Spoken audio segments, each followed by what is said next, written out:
আহ্বান করেছে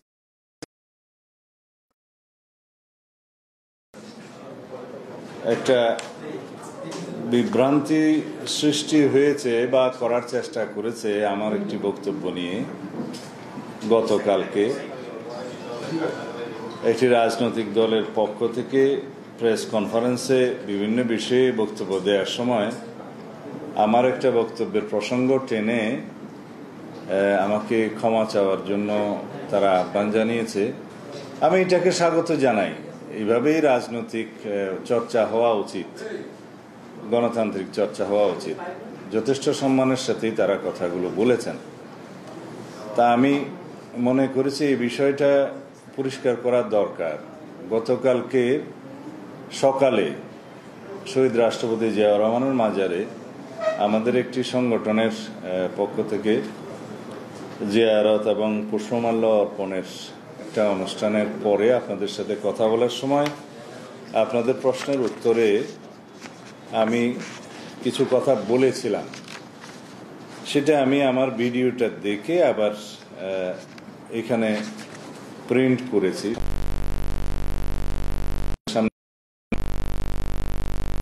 সেটা ভিডিওতে আছে, আপনারা পরীক্ষা করতে পারেন।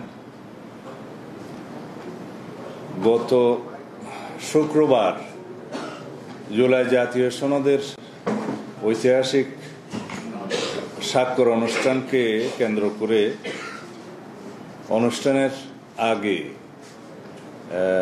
দুপুর 11টা-12টার দিকে হতে পারে, ওই সময় কিছু বিশৃঙ্খলা সৃষ্টি দক্ষিণ প্লাজার ওই মাঠে। সেই প্রেক্ষিতে আমাকে প্রশ্ন করা হলে আপনাদের মধ্যে থেকে একজন, তা আমি বলেছিলাম জুলাই যোদ্ধা নামে একটি সংগঠন আমাদের সাথেও কথা বলেছিল, ঐকমত্য কমিশনের সাথেও কথা বলেছে। তাদের একটা যৌক্তিক দাবি ছিল, সেই যৌক্তিক দাবি পূরণের জন্য আমি নিজেও স্ট্যাটাস দিয়েছিলাম, কথা বলেছিলাম, এবং সেটা ঐকমত্য কমিশনের সহসভাপতি প্রফেসর আলী রিয়াজ সঠিকভাবে অ্যাড্রেস করেছেন, সেটা প্রেসে বলেছেন এবং সংশোধন করেছেন। এরপরে তাদের অসন্তোষ থাকার কথা নয়। যে সমস্ত বিশৃঙ্খলা হয়েছে আমরা খোঁজ নিয়েছি, এটা তদন্তনাধীন আছে। দেখা গেছে এখানে জুলাই যোদ্ধাদের নামে কিছু সংখ্যক ছাত্র নামধারী, সেটা ইন্টারভিউতে আমি দেখেছি, কিছু উচ্ছৃঙ্খল লোক ঢুকেছে।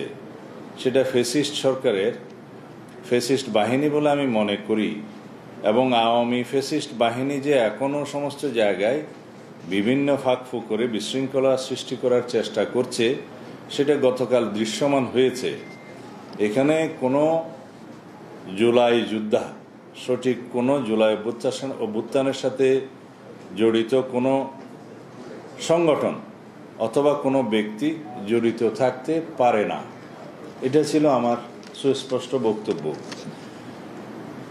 এই কথার মধ্য দিয়ে প্রকৃতপক্ষে আমি জুলাই অভ্যুত্থানের সাথে জড়িত ব্যক্তি, সংগঠন এবং শক্তিদের সম্মানিত করার চেষ্টা করেছি, যাতে কোনো ক্রমেই কেউ যেন জুলাই যোদ্ধাদেরকে এই সমস্ত কর্মকাণ্ডের জন্য, উচ্ছৃঙ্খল কর্মকাণ্ডের জন্য অভিযুক্ত না করতে পারে এবং তাদের সম্মানহানি না হয়। কারণ জুলাই গণ অভ্যুত্থান, ছাত্র গণ অভ্যুত্থান 2024 আমাদের জাতীয় জীবনের জন্য শক্তি। সামনে এই জাতিকে এগিয়ে নিয়ে যাওয়ার জন্য এই ফ্যাসিবাদ বিরোধী জাতীয় ঐক্য আমরা সমুন্নত রাখতে চাই, এবং আমরা এই শক্তিকে ব্যবহার করে আগামীতে আমাদের জাতিকে এগিয়ে নিয়ে যেতে চাই, বিনির্মাণ করতে চাই একটি শক্তিশালী গণতান্ত্রিক রাষ্ট্র, সমাজ এবং রাষ্ট্র কাঠামো। সেই জন্য আমরা সবসময় তাদেরকে সম্মানের চোখে দেখেছি, দেখব, দেখতে হবে। আমি সেদিন জুলাই যোদ্ধাদের একটি সংগঠনের নেতা, সম্ভবত ওনার নাম জাহিদ অথবা জেহাদ হতে পারে, আমি তার সঠিক উচ্চারণটা জানি না, জেহাদই হবে, তাদের সাথে আমরা যোগাযোগ করেছিলাম। তারা আমাদের সাথে কথা বলে জুলাই জাতীয় সনদের অঙ্গীকারনামার 5 নম্বর দফা সম্পর্কে আপত্তি জানিয়েছিল। আপনারা জানেন সেই 5 নম্বর দফায় ইতোপূর্বে যেভাবে লেখা ছিল সেই লেখাতে একটা কথা ছিল এরকম যে গণ অভ্যুত্থান পূর্ব 16 বছরের ফ্যাসিবাদ বিরোধী গণতান্ত্রিক সংগ্রামে গুম, খুন ও নির্যাতনের শিকার হওয়া ব্যক্তিদের এবং 2024 সালের জুলাই আগস্টের গণ অভ্যুত্থানকালে সংগঠিত সকল হত্যাকাণ্ডের বিচার,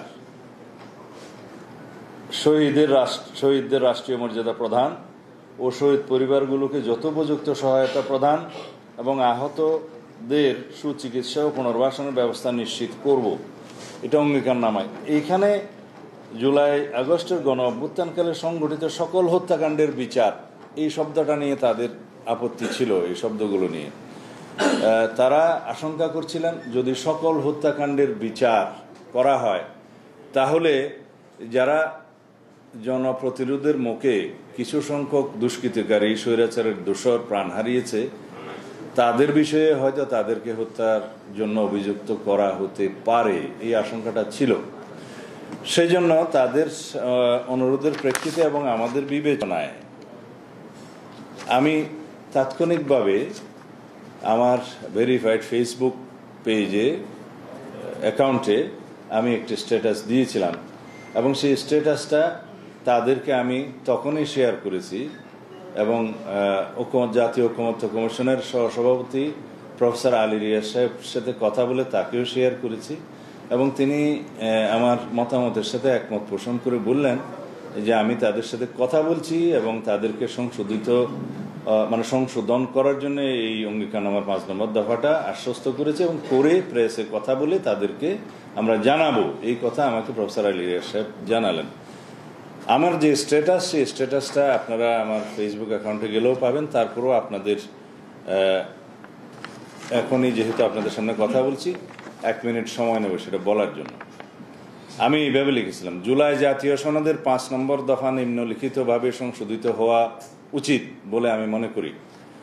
কারণ ছাত্র গণ অভ্যুত্থান 2024-এ আওয়ামী ফ্যাসিস্ট বাহিনী এবং তাদের অনুগত কতিপয় আইনশৃঙ্খলা বাহিনীর সদস্য নিরীহ নিরস্ত্র আন্দোলনকারী ছাত্র জনতার উপরে হানাদার বাহিনীর মতো ঝাঁপিয়ে পড়ে নির্বিচারে গণহত্যা চালায়। তবে জনগণের প্রতিরোধের মুখে হানাদার বাহিনীর কিছু লোক ও প্রাণ হারায়। তারা গাদ্দার, বিশ্বাসঘাতক, উইদিন ব্র্যাকেট। জনতার আদালতে তাদের বিচার হয়ে গেছে। সুতরাং যৌক্তিক কারণে তাদের বিচার গণ অভ্যুত্থানের যুদ্ধের ময়দানে সম্পন্ন হয়ে গেছে। তাই 5 নম্বর দফা নিম্নলিখিতভাবে সংশোধন করা উচিত। সেটা যেভাবে সংশোধন করার প্রস্তাব করেছে সেটা এরকম: গণ অভ্যুত্থান পূর্ব বাংলাদেশে 16 বছরের ফ্যাসিবাদ বিরোধী গণতান্ত্রিক সংগ্রামে গুম, খুন ও নির্যাতনের শিকার হওয়া ব্যক্তিদের এবং 2024 সালের জুলাই আগস্ট গণ অভ্যুত্থানকালে ফ্যাসিস্ট আওয়ামী লীগ ও তার সহযোগী কতিপয় আইনশৃঙ্খলা বাহিনীর কতিপয় সদস্যদের দ্বারা সংগঠিত সকল হত্যাকাণ্ডের বিচার, শহীদদের রাষ্ট্রীয় মর্যাদা প্রদান ও শহীদ পরিবার, আহত বীর যোদ্ধাদের যথোপযুক্ত সহায়তা প্রদান, যেমন মাসিক ভাতা, সুচিকিৎসা, পুনর্বাসন ব্যবস্থা এবং শহীদ পরিবার ও আহত বীর যোদ্ধাদের নিরাপত্তা নিশ্চিত করব। এটা বলা যায় প্রায় হুবহু এই সংশোধনীটা জাতীয় ঐকমত্য কমিশনের পক্ষ থেকে গ্রহণ করা হয়েছে এবং সেটা সংশোধিত আকারে প্রেসে তাৎক্ষণিকভাবে ডেলিভারি করা হয়েছে, প্রফেসর আলী রিয়াজ সাহেব বলেছেন। এবং জুলাই যোদ্ধাদের নামে যে সমস্ত সংগঠন এবং ব্যক্তি ওখানে ছিলেন তারা সন্তুষ্ট হয়ে তারা স্থান ত্যাগ করেছে। কিন্তু তারপরেও কিছু অনাকাঙ্ক্ষিত ঘটনা ওখানে হয়েছে। তার প্রেক্ষিতে গতকালকের শহীদ রাষ্ট্রপতি জিয়া রহমানের মাজারে আমি এই কথাগুলো বলেছিলাম সাংবাদিকদের প্রশ্নের জবাবে। এখন আমি আপনাদের সামনে সংশোধিত আকারে যেভাবে গৃহীত হয়েছে জাতীয় ঐকমত্য কমিশনের অঙ্গীকারনামায় 5 নম্বর দফা সেটা পড়ছি।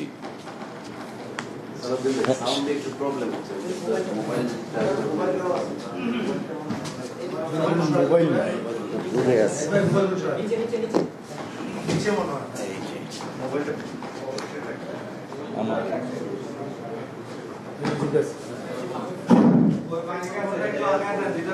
আগের কথাগুলো সঠিকভাবে শোনা গিয়েছে?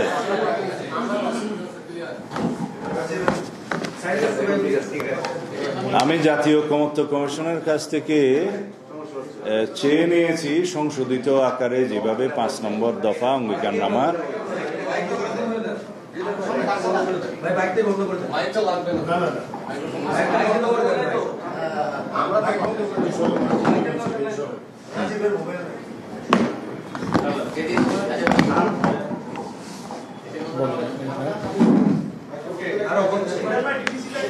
ঠিক আছে। এখন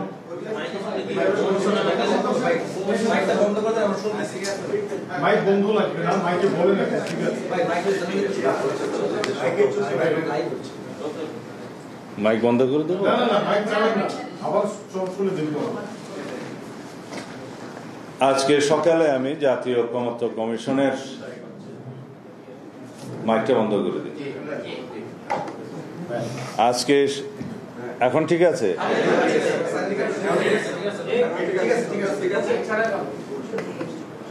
আচ্ছা, ঠিক আছে। এখন ঠিক আছে? জাতীয় ঐকমত্য কমিশনের কাছে আজকে সকালে আমি সংশোধিত ভার্সনটি জোগাড় করেছি, সেটা আপনাদের সামনে পড়ে শোনাই। 5 নম্বর দফা অঙ্গীকারনামার। গণ অভ্যুত্থান পূর্ব বাংলাদেশে 16 বছরের আওয়ামী ফ্যাসিবাদ বিরোধী গণতান্ত্রিক সংগ্রামে গুম, খুন ও নির্যাতনের শিকার হওয়া ব্যক্তিদের এবং 2024 সালের জুলাই আগস্ট গণ অভ্যুত্থানকালে ফ্যাসিস্ট আওয়ামী লীগ ও তার সহযোগী আইনশৃঙ্খলা বাহিনীর কতিপয় সদস্যদের দ্বারা সংগঠিত সকল হত্যাকাণ্ডের বিচার, শহীদদের রাষ্ট্রীয় মর্যাদা প্রদান ও শহীদ পরিবারকে এবং জুলাই আহতদের রাষ্ট্রীয় বীর, আহত বীর যোদ্ধাদের যথোপযুক্ত সহায়তা প্রদান, যেমন মাসিক ভাতা, সুচিকিৎসা, পুনর্বাসন ব্যবস্থা এবং শহীদ পরিবার ও আহত বীর যোদ্ধাদের আইনগত দায় মুক্তি। এই কথাগুলো আমার প্রস্তাবের বাইরেও আরো শক্ত করে এই কথাগুলো লেখা হয়েছে, সেটা ভালো হয়েছে। আহত বীর যোদ্ধাদের আইনগত দায় মুক্তি, মৌলিক অধিকার সুরক্ষা ও নিরাপত্তা নিশ্চিত করব, এইভাবেই সংশোধিত হয়েছে অঙ্গীকারনামার 5 নম্বর দফা।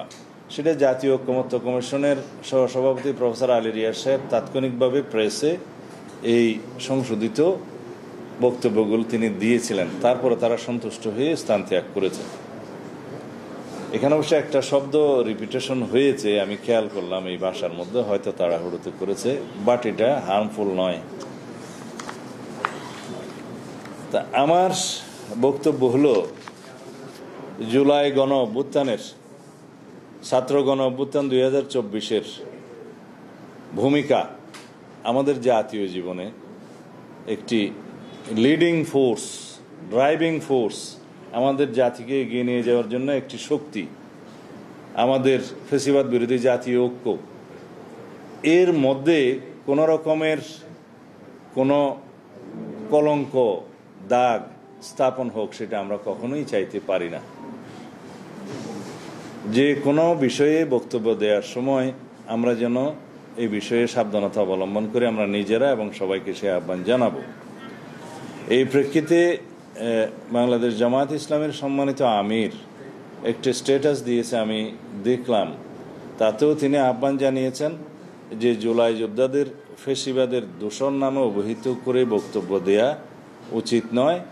সে বক্তব্যের সাথে আমি একমত এবং সেই বক্তব্যকে ধারণ করা আমাদের সকলের উচিত, তাদেরও উচিত। কিন্তু আমাদের বক্তব্য নিয়ে কাটিং করে বিভিন্নভাবে অপব্যাখ্যা দেয়া থেকে সর্বমহলকে বিরত থাকার জন্য আমি অনুরোধ জানাব। যারা এই প্রেস ব্রিফিংয়ে কথাগুলো বলেছেন তাদেরকে আমি সম্মান করি, যারা জুলাই গণ অভ্যুত্থানের শক্তি হিসাবে নিজেদেরকে পরিচয় দেন এবং জুলাই গণ অভ্যুত্থানের শক্তিকে ধারণ করে নতুন রাজনৈতিক দল সৃজন করেছেন, তাদের উজ্জ্বল ভবিষ্যৎ কামনা করি।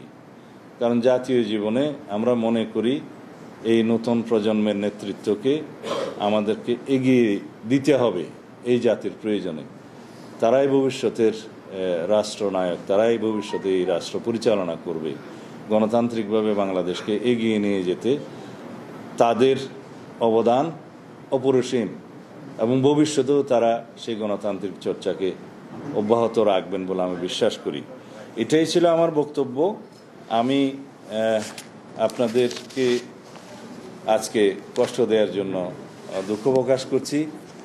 যদি এরপরে আপনাদের কোনো প্রশ্ন থাকে আপনারা করতে পারেন।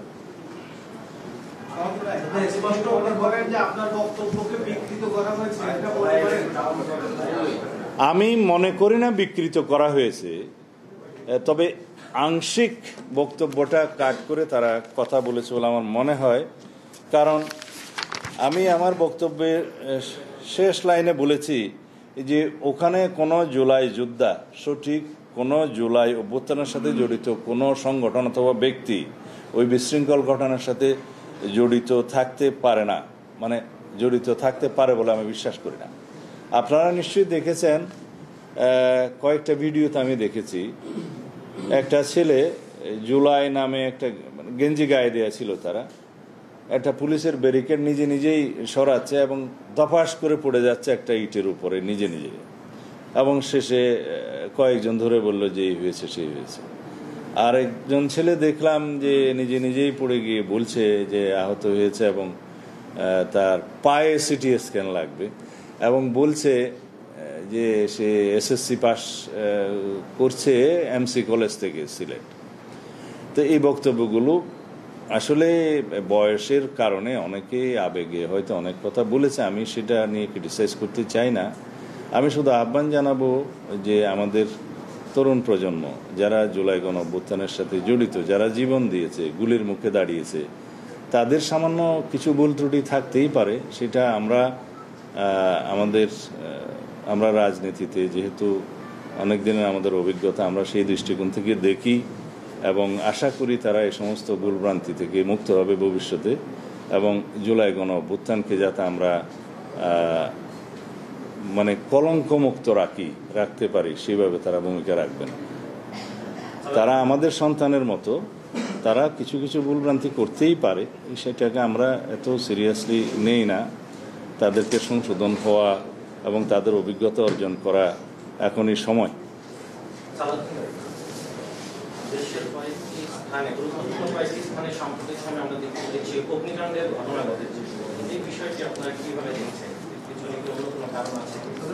এটা অন্যভাবে আমার মনে হয় পরে কথা বলা যাবে, কারণ বিষয়গুলো তদন্তাধীন আছে।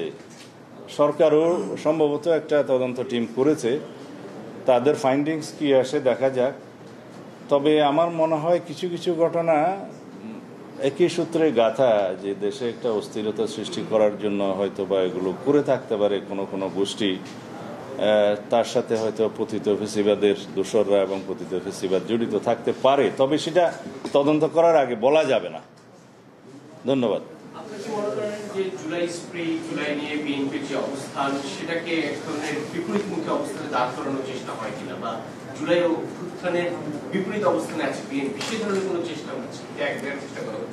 জুলাই ছাত্র গণ অভ্যুত্থানে এই পর্যন্ত আমাদের যে পরিসংখ্যান বেরিয়েছে 422 জন, আমরা ছবি সহকারে আমাদের নেতাকর্মীদের তালিকা প্রকাশ করেছি। এই সংখ্যা আরও বেশি হবে যারা জুলাই ছাত্র গণ অভ্যুত্থানে নিজেদের প্রাণ বিসর্জন করেছেন, শহীদ হয়েছেন। দীর্ঘ 16 বছরের ফেসিবাদ বিরোধী গণতান্ত্রিক আন্দোলনে বাংলাদেশ জাতীয়তাবাদী দলের যে ভূমিকা, যে সংগ্রাম, যে ত্যাগ করেছে, সেই রক্তের সিঁড়ি বেয়েই জুলাই গণ অভ্যুত্থান সংগঠিত হয়েছে। এখানে শুধু বিএনপি নয়, বাংলাদেশের ফেসিবাদ বিরোধী গণতান্ত্রিক রাজনৈতিক দলগুলোর অবিরাম সংগ্রাম, আত্মত্যাগ, রক্তদানের মধ্য দিয়েই কন্টিনিউয়াসলি সেই রক্তের সোপানগুলো তৈরি হয়েছে। শাপলা চত্বরের যে নৃশংস হত্যাকাণ্ড, সেটা পৃথিবীর ইতিহাসে বিরল। সেটা আমাদেরকে মনে রাখতে হবে যে কোনো একটি রাজনৈতিক দল নয়, সকল রাজনৈতিক দল যারা ফ্যাসিবাদ বিরোধী গণতান্ত্রিক সংগ্রামে অবদান রেখেছে, অবিরাম সংগ্রাম করেছে, তাদের সকলের অবদানের প্রেক্ষিতেই সংগঠিত হয়েছে ছাত্র গণ অভ্যুত্থান। মাত্র 36 দিনের মধ্যে যদি আমরা মনে করি যে একটা ফ্যাসিবাদী শক্তি বা ফ্যাসিস্ট শাসকদের পতন হয়েছে, সেটা সঠিক নয়। এটা হচ্ছে পরিণতি, যে 16 বছরের ধারাবাহিক আন্দোলন সংগ্রামের ফসল। তো সুতরাং বিএনপিকে জুলাই গণ অভ্যুত্থানের বিপরীতে দাঁড় করানোর যে কোনো অপচেষ্টা আমার মনে হয় সফল হবে না।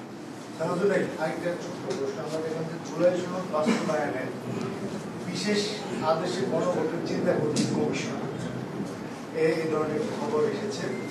সেই ক্ষেত্রে আবারও গণভোটের বিষয়টি আসছে, এটা নিয়ে তো আলাদাভাবে কথা বলতে হবে। আবার সনদে চলে আসলা সনদ নিয়ে তো না, জুলাই জাতীয় সনদ স্বাক্ষরিত হয়েছে। এই ঘটনা আমাদের জাতীয় জীবনে ঐতিহাসিক ঘটনা, স্মরণীয় হয়ে থাকবে বাংলাদেশের ইতিহাসে। যতদিন বাংলাদেশ থাকবে, বাংলাদেশের ইতিহাস থাকবে।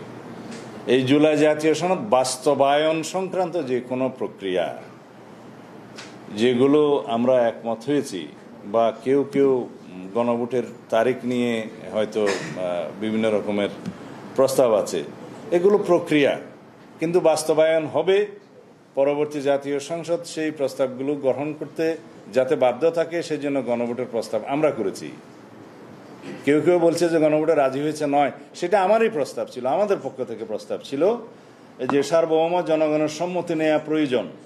যেহেতু এখানে সংবিধানের কিছু মৌলিক কাঠামো পরিবর্তন সংক্রান্ত প্রস্তাব আছে, সেই বিষয়ে জাতীয় সংসদে সংবিধান সংশোধিত হওয়ার পরেও আবারও গণভোটে যেতে হবে জনগণের সম্মতির জন্য, আর্টিকেল 142 অনুসারে। আর তার আগে সম্মতি নেওয়ার বিষয়টা এই জন্যই আসছে যে সকলেই চায় যেন একটা আইনি বাধ্যবাধকতা অথবা আইনি ভিত্তি রচনা করা হয় জুলাই জাতীয় সনদের জন্য। সেটা আমরা সবাই আলোচনা করে দেখেছি। তার জন্য আইনি ভিত্তি দেওয়ার প্রয়োজন আছে, এবং সেটা যদি সার্বভৌম জনগণের পক্ষ থেকে সম্মতি আসে, তাহলেই হবে সবচেয়ে শক্তিশালী আইনি ভিত্তি। এবং সেটা বাস্তবায়ন করতে পরবর্তী জাতীয় সংসদ এবং সংসদের সকল সংসদ সদস্য বাধ্য থাকবে জনসম্মতির কারণে, সেখান থেকে পিছিয়ে যেতে পারবে না। ব্যাপারটা এমন নয় যে শুধু সনদ অন্তর্ভুক্ত বিষয়গুলোই গ্রহণ করা হবে, সনদের বাইরেও জনগণের চাহিদা মোতাবেক, রাজনৈতিক অঙ্গীকার মোতাবেক আরও অনেক সংশোধনী গ্রহণ করতে পারবে। এখন কথা থাকলো সেটা কিভাবে বাস্তবায়ন হবে।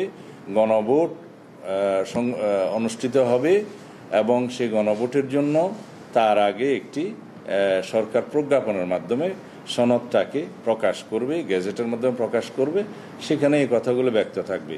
এবং সেই প্রজ্ঞাপনকে যদি আমরা আদেশ হিসেবে বলতে চাই, এখানে আবার তো সংবিধান বলতে হয়, তাহলে এটা আর্টিকেল 152 অনুসারে যে সমস্ত সংজ্ঞাগুলো দেয়া আছে, সেই সংজ্ঞার মধ্যে আইনের যে ভিত্তি রচনা করার জন্য যে সংজ্ঞাগুলো আছে, যেমন সংবিধান উপরে, তারপরে হচ্ছে আইন, তারপরে বলা হয়েছে অধ্যাদেশ, অধ্যাদেশের পরে হচ্ছে আদেশ 4 নম্বর, এরপরে বিধি বিধান এবং প্রজ্ঞাপন, এগুলো সবই হচ্ছে সিরিয়াল ক্রমিক অনুসারে আইন। যেমন রাষ্ট্রের সর্বোচ্চ আইন সংবিধান, তারপরে পার্লামেন্টের আইন এনাক্টমেন্ট যেটা, তারপরে হচ্ছে অর্ডিন্যান্স প্রেসিডেন্টের, তারপরে হচ্ছে আদেশ, তারপরে প্রজ্ঞাপন, রুলস, এগুলো হচ্ছে ক্রমিক নাম্বার অনুসারে। তো এখানে আদেশের স্ট্যাটাসটা বলাই আছে, এবং সেই আদেশটা কে জারি করতে পারবেন সেটা সংবিধানেও উল্লেখ আছে। সেই আদেশের স্ট্যাটাস কি হবে আমরা বলেছি ইট ইজ বিলো অর্ডিন্যান্স। সেদিন আমার বক্তব্যে বলেছিলাম ঐক্যমত্য কমিশনে, সেটা করতে পারে, তবে তাৎক্ষণিকভাবে প্রয়োগের ক্ষেত্রে যেই অসাংবিধানিকতা, সেটাকে আমরা পরিহার করতে পেরেছি কারো কারো যে প্রস্তাব ছিল কোনো কোনো দলের। কারণ তাৎক্ষণিকভাবে সংবিধানকে অ্যামেন্ডেড হয়েছে বলে কার্যকর করা যায় না, সেই কোনো আদেশ এটা সংবিধান সম্মত নয়, জুডিশিয়ারি সেটা মানবে না। সেখান থেকে যারা প্রস্তাব করেছিল তারা নিজেরাই সরে এসছে বুঝে শুনে, তা আমরা তাদেরকে ধন্যবাদ জানিয়েছি। তা এখন দেখা যাক সরকারের কাছে জাতীয় ঐক্যমত্য কমিশন কিভাবে সুপারিশটা দেয়, সে বিষয়ে মাননীয় প্রধান উপদেষ্টা আরও আলাপ আলোচনার কথা বলেছেন। আমরা সবসময় আলাপ আলোচনাতে বিশ্বাস করি এবং নিয়মতান্ত্রিক পদ্ধতিতে এই রাষ্ট্র পরিচালিত হোক সেটাতে আমরা বিশ্বাস করি এবং আশা করি সেভাবে আমরা যাব। ধন্যবাদ।